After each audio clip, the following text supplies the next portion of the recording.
एक अंकल थे। वो अंडे बेचने का काम करते थे, पर उनकी मुर्गी बहुत ज्यादा स्पेशल थी। वो आम नहीं, वो तो सोने का अंडा देती थी। सोने के अंडे को बेचकर वो तो लखपति बन गया था।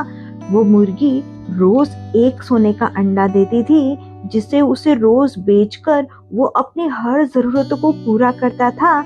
और दिन ब दिन वो अमीर बनते जा रहा था।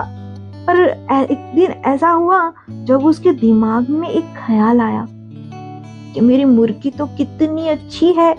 पूरे गांव में ऐसी मुर्गी तो किसी की भी नहीं है, क्योंकि सभी के मुर्गे तो वाइट अंडे देती है, सिर्फ मेरी मुर्गी सोने का अंडा देती है।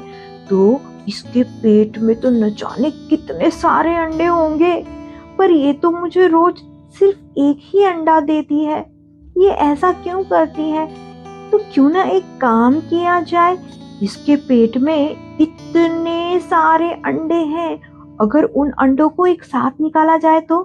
वो दोनों पति पत्नी यही बातें कर रहे थे कि सुनिए जी, एक एक अंडों से हमारा क्या होगा। चलिए ना, हम कुछ ऐसा करते हैं कि इसके पेट में जितने अंडे हैं वो सारे के सारे हमें एक बारी में मिल जाए। उसने अपनी पत्नी की बात को सुना। क्या बात की है तुमने, पहली बार बड़ी अक्लमंद बात की है। तो ठीक है, कल सुबह होते ही हम इस मुर्गी के पेट में से सारे अंडे निकालेंगे और हम एक ही बारी में अरबपति बन जाएंगे। ठीक है, तो अब सुबह का इंतजार करते हैं। सुबह होते ही उन दोनों ने मुर्गी को मार डाला और जैसे ही देखा उसके पेट में तो एक भी अंडा नहीं था। ऐसा तो हो ही नहीं सकता ना, मुर्गी के पेट में इतने सारे अंडे कहाँ से आ सकते हैं। ये दोनों कितने बड़े बेवकूफ थे। उन्होंने अंडों की लालच में आकर उस मुर्गी को मार दिया।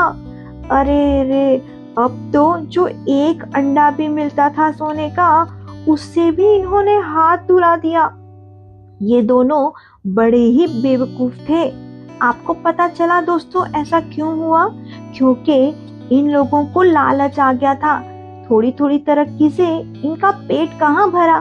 इन्होंने ये सोचा एक बारी में ही तरक्की कर लेते हैं। तो दोस्तों ऐसा नहीं होता, उसके लिए हमें मेहनत करनी पड़ती है। ठीक है, तो अगर आपको कहानियाँ अच्छी लगती है तो प्लीज चैनल को लाइक कर दीजिए।